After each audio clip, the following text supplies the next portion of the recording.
Hello बच्चों, एक problem मैं ले रहा हूँ करंट इलेक्ट्रिसिटी में। ये आपकी AIPMT 2015 का क्वेश्चन है। AIPMT 2015 का ये क्वेश्चन है, ध्यान दीजिएगा। उसमें वो बोल रहा है two metal wires of identical dimensions, यानी दो वायर लिए हैं। ये एक वायर लिया और एक दूसरा वायर है, ये इसकी लेंथ भी L है, इसकी लेंथ भी L है, इसका एरिया ऑफ सेक्शन भी A है और इसका भी एरिया ऑफ सेक्शन A है, क्योंकि उसने बोल दिया है identical dimensions are connected in series. Series में दोनों को लगा दिया है। If sigma 1 and sigma 2 are the conductivities of the metal wires, यानी इसकी मेटल वायर की सिग्मा 1 कंडक्टिविटी है, इसकी आपकी सिग्मा 2 है, राइट।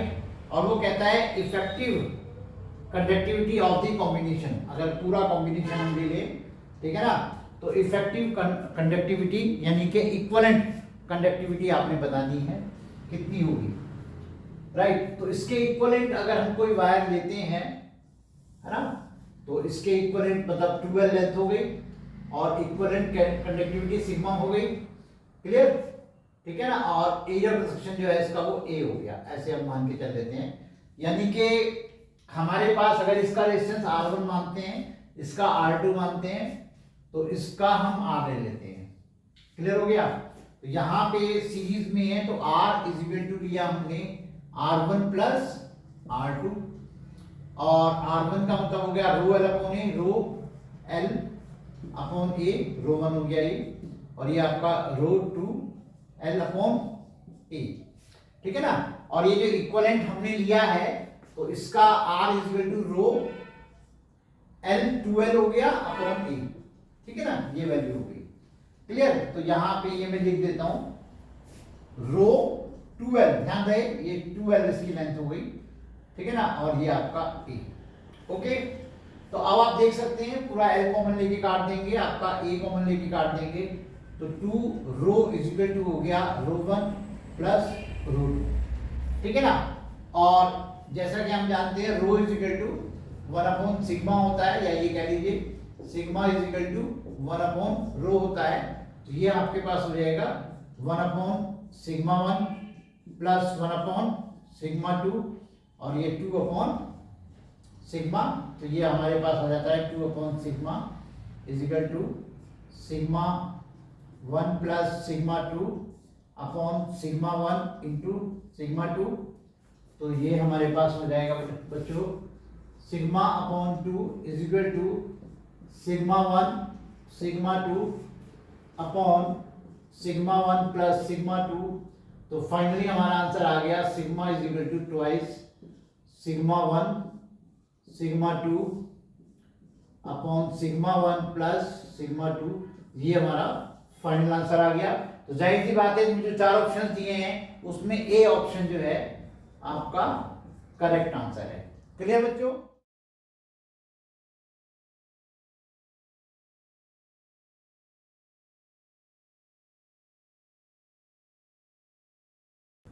देखो बच्चों, ये क्वेश्चन आपका AIPMT 2015 का है, और इसमें वो बोलता है कि एक हमने 30 वोल्ट की बैटरी यूज की है। सर्किट डायग्राम में बना के दिखाता हूं आपको। ये आपका 30 वोल्ट की बैटरी लगाई है और इसमें हमने रेजिस्टेंस लिया है, ठीक है। और ये जो रेजिस्टेंस लिया है 40.8 ओम का रेजिस्टेंस लिया है। All connected in series if the ammeter has a coil of resistance 480 ohm. अच्छा, ये आपका जो है हमने एमीटर लिया है, ठीक है ना। और इसमें वो कह रहे हैं कि इसमें जो कॉइल है 480 ओम की है और शंट लगाया है 20 ओम का। तो इसको आप ऐसे मान सकते हो जैसे यहाँ पे आपने और साथ में ये शंट लगा दिया, तो 480 का तो ये हो गया, इसकी कॉइल हो गई, और 20 का ये हो गया, यानी ये पैरेलल में आपस में हो गए, राइट। और इसमें एम्पियर मीटर की रीडिंग क्या होगी ये हमने बताना है, क्लियर। एम्पियर मीटर पूरा का पूरा हमारा जो है एम्पियर मीटर है, ठीक है, ये हमारा एम्पियर मीटर है, मीटर एमीटर, ओके। इसकी रीडिंग क्या होगी, ओके। यानी हमें करंट की वैल्यू बतानी है, करंट की वैल्यू कितनी होगी कुल मिलाकर के बाद ये है बेटा, ठीक है ना। तो करंट की वैल्यू आपने बतानी है। तो करंट की वैल्यू निकालने के लिए हम टोटल रेजिस्टेंस निकालेंगे, पहले इसका टोटल रेजिस्टेंस निकालेंगे। तो ये हमारे पास आ जाएगा 1/r एम्पीयर मीटर का टोटल रेजिस्टेंस हो जाएगा। तो हो गया 1 ये 480 प्लस 1/20, तो ये आपका बन जाता है 480, 1 प्लस ये 24 हो जाएगा, राइट। तो ये आपका 25/480, क्लियर। तो ये आपका हो जाएगा RA इज इक्वल टू 480/25, ठीक है ना। तो ये आपका बैठेगा 5 5 जा और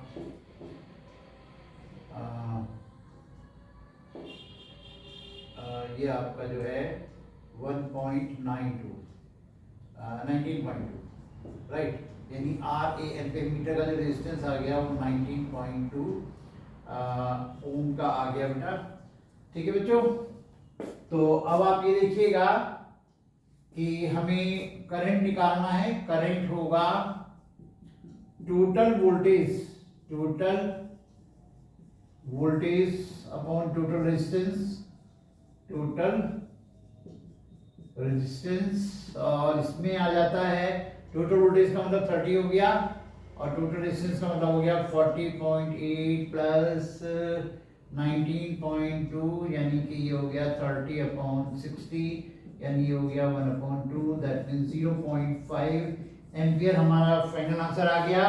तो बच्चों इसमें हमारा जो पहला ऑप्शन है, ए ऑप्शन हमारा करेक्ट आंसर है, ओके। क्वेश्चन ज्यादा मुश्किल नहीं होते हैं, बस थोड़ा सा उनको समझने की जरूरत होती है, ओके।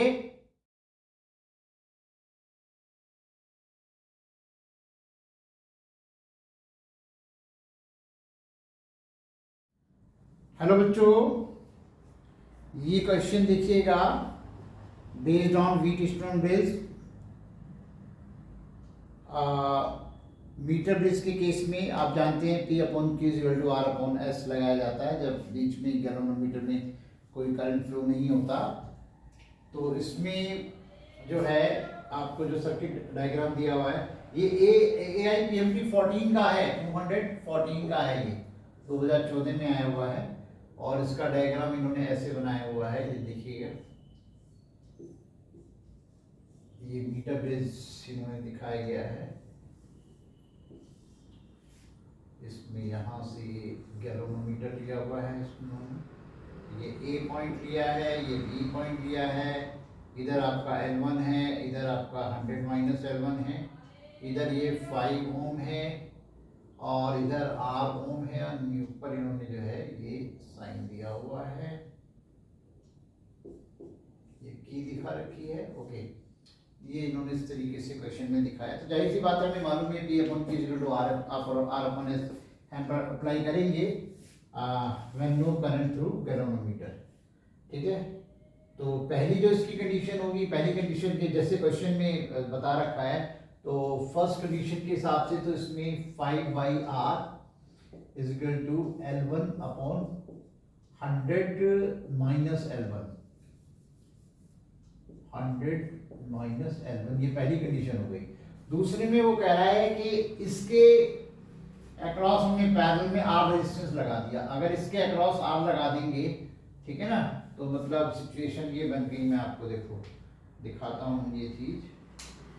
जैसे इसके क्रॉस इन्होंने ये जो है R और लगा दिया है ना, तो ये दोनों मिलाकर के R/2 हो जाएगा पैरेलल में। तो दूसरी इक्वेशन बन जाएगी इनकी 5/R/2 इज इक्वल टू, वो कह रहा है जो L1 है 1.6 L1 हो जाएगा, नया जो बैलेंसिंग पॉइंट हमें मिलेगी, है ना, यहाँ कहीं मिलेगी इस तरीके से, तो हो जाएगा 1.6 L1। जाहिर सी बात है ये आपका 100 - 1.6 L1 हो जाएगा। ये नंबर 2 इक्वेशन हो गई, ओके। बस क्वेश्चन इजी, हमें कुछ नहीं करना आगे। देखिए इसमें हमने क्या करना है, ये वैल्यू हम इसके बराबर रख देते हैं, इसको ऐसे कर देते हैं 5/R × 2 is equal to 1.6 L1 100 minus 1.6 L1।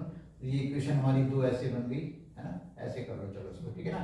तो अब ये 5/r की वैल्यू में आप पुट कर देते हैं, क्लियर। तो ये आपका आ गया L1 upon 100 minus L1 into 2 is equal to 1.6 L1 upon 100 minus 1.6 L1। या चाहते आप सीधे फर्स्ट और सेकंड में डिवाइड भी कर सकते थे, एक ही बात है, उससे कोई पड़ने वाला नहीं है, ठीक है ना। तो ये L1 से आपका L1 खत्म हो गया, 2 से ये 0.2 खत्म हो गया, तो ये पे upon 1/100 minus L1 is equal to 0.8 upon 100 minus 1.6 L1। Cross multiply कर लीजिए, 100 minus 1.6 L1 is equal to इधर चला गया तो ये 80 हो गया और माइनस 0.8 L1 हो गया। इसको इधर ले जाइए तो ये आपका 0.8 L1 इधर बचना है, इसको इधर ले जाइए तो ये 20, तो L1 आपके पास हो गया 20 अपॉन 0.8 यानी कि ये आपका 25। L1 की वैल्यू 25 आ चुकी है, क्लियर। तो अब आप इसको फर्स्ट में L1 को जो है ये जो 25 आया है पुट इन फर्स्ट इक्वेशन में इसमें पुट कर दीजिए, तो ये आपका हो जाएगा 5 upon r is equal to 25 upon 100 minus 25, तो ये हो गया 5 upon r is equal to 25 upon 75 यानी कि ये आपका बन जाएगा ये 3, तो ये r इज इक्वल टू 15 ओम इसका फाइनल आंसर आ जाता है बच्चों। और उस हिसाब से इसका बी ऑप्शन करेक्ट आंसर है, करेक्ट आंसर हो गया आपका बी, क्लियर बच्चों।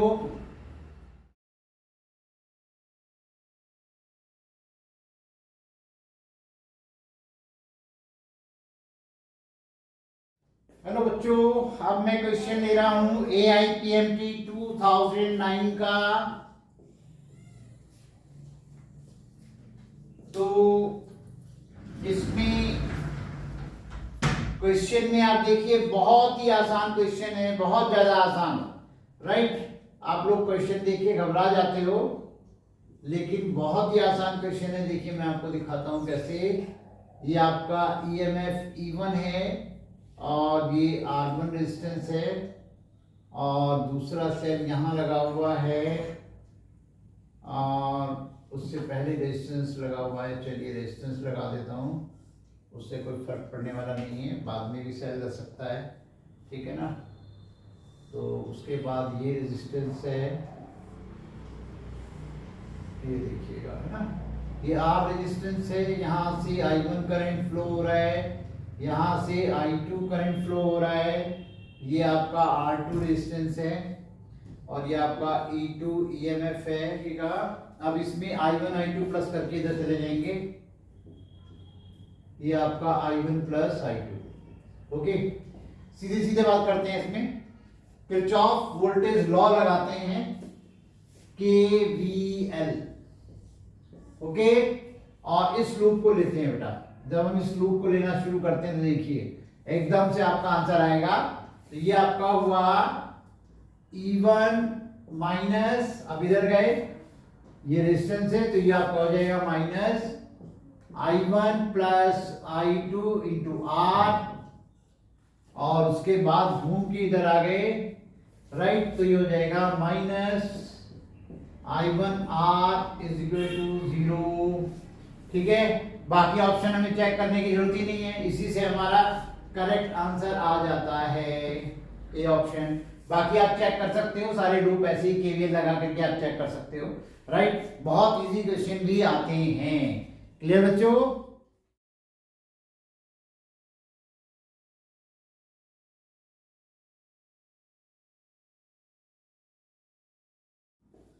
बच्चों ये क्वेश्चन 2009 का है और इसमें जो वो बात कर रहा है, इसमें V और I की वो बात कर रहा है। V यानी कि टर्मिनल पोटेंशियल डिफरेंस V और करंट I की बात कर रहा है। आपको मालूम है कि ये ग्राफ ऐसे बनता है, क्लियर, इस बात का सबको आइडिया है। और इसमें ये जो शो करता है ये EMF शो करता है, राइट। यहाँ पे ये v की मैक्सिमम वैल्यू हो गई, तो v की जो मैक्सिमम वैल्यू होती है वो ईएमएफ शो होती है। और यहाँ पे जो ये स्लोप है, ये जो नेगेटिव स्लोप है, ये जो स्लोप है नेगेटिव स्लोप का मतलब है minus tan theta. Tan theta किसको शो कर रहा है, आर को, तो ये माइनस आर, राइट। उस हिसाब से हमारा बी ऑप्शन करेक्ट आंसर है। क्लियर बच्चों?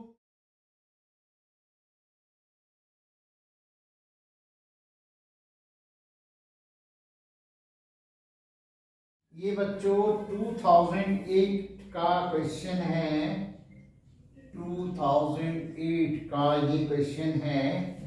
और इसमें वो क्या कहता है, इसमें कहता है कि a wire of certain material stretch slowly by 10%। 10% हमने बढ़ा दिया, मतलब अगर हमारा L1L है तो अब हमने जो नया वाला L2 है उसमें L प्लस 10% कर लिया ऑफ L, यानी कि 110 अपॉन 100, यानी कि L यानी कि 1.1 L, इतना हमने कर लिया। ठीक है, पहले इतना था, अब हमने इतना कर लिया। ओके, स्ट्रेचिंग की हेल्प से new resistance and specific resistance becomes respectively. नया रेजिस्टेंस तो बढ़ना ही बढ़ना, ये तो क्लियर है, ठीक है ना। और स्पेसिफिक रेजिस्टेंस यानी रेजिस्टिविटी पे कोई फर्क नहीं पड़ेगा। तो वैसे तो ऑप्शन हमें बिना करे ही दिखाई दे रहा है कि रेजिस्टिविटी पे कोई फर्क नहीं पड़ेगा, रेजिस्टिविटी पे बी और सी ऑप्शन में सेम आ रहा है कि कोई फर्क नहीं पड़ेगा। लेकिन सी पार्ट में उसने बोथ रिमेन दे दिया, रेजिस्टेंस भी सेम बोल दिया, तो वो गलत हो गया। तो बी पार्ट हमारा फाइनल आंसर आ गया, बी पार्ट हमारा बिना सॉल्व किए ही आ गया। लेकिन चलिए आपको समझाने के लिए मैं सॉल्व कर देता हूं। जो उसमें लिखा है 1.21 टाइम्स क्यों होगा, basically r proportional to l square होता है, तो r2 upon r1 is built हो जाएगा l2 अपॉन l1 का स्क्वायर। तो ये आपका बन गया 1.1 l अपॉन l का स्क्वायर, तो ये हो गया 1.21, यानी r2 इज इक्वल टू आ गया r1 इंटू 1.21, यानी कि हमारा बी ऑप्शन जो है आ गया। तो ध्यान रहे एग्जाम में ये मैंने सिर्फ आपको समझाने के लिए बताया है। एग्जाम में तो सीधे सीधे हमें आंसर दिखाई दे रहा था कि दो ऑप्शन तो खत्म हो गए, क्योंकि जिनमें रेजिस्टिविटी सेम आ रही है उनमें से कोई एक हो सकता है, ठीक है ना। अब जिसमें रेजिस्टेंस सेम कर दिया तो वो तो गलत हो ही गया, है ना। तो रेजिस्टेंस तो बढ़ना ही बढ़ना है, अगर L आपका बढ़ रहा है तो रेजिस्टेंस बढ़ेगा ही बढ़ेगा, R proportional to L square होता है स्ट्रेचिंग के केस में, राइट। तो ये जरूरी नहीं है कि हम पूरा सॉल्व करें, ठीक है, कुछ आइडिया हमें डायरेक्ट भी लग जाता है। क्लियर? और एक बात और ध्यान रखिएगा, अगर आपको कोई क्वेश्चन नहीं आ रहा है तो उसे छोड़ना है या नहीं छोड़ना है, क्योंकि नेगेटिव मार्किंग होती है, ये इस बात पे डिपेंड करता है कि अगर आपको बिल्कुल नहीं, चारों ऑप्शन में से बिल्कुल पता नहीं चल रहा है तो आप उसको छोड़ दीजिए। लेकिन अगर चारों ऑप्शन में से दो के लिए कंफर्म है कि ये दोनों तो हो ही नहीं सकते, तो दो आंसर्स में से आपको देखना होगा कौन सा ठीक है, तो वहां प्रोबेबिलिटी लगा दीजिए, ठीक है। दिमाग लगाकर ये देखिए कौन सा ज्यादा सही आंसर हो सकता है, उस पर आप टिक कर दीजिए, यानी कि वहां पर आप खेल जाइए। ओके।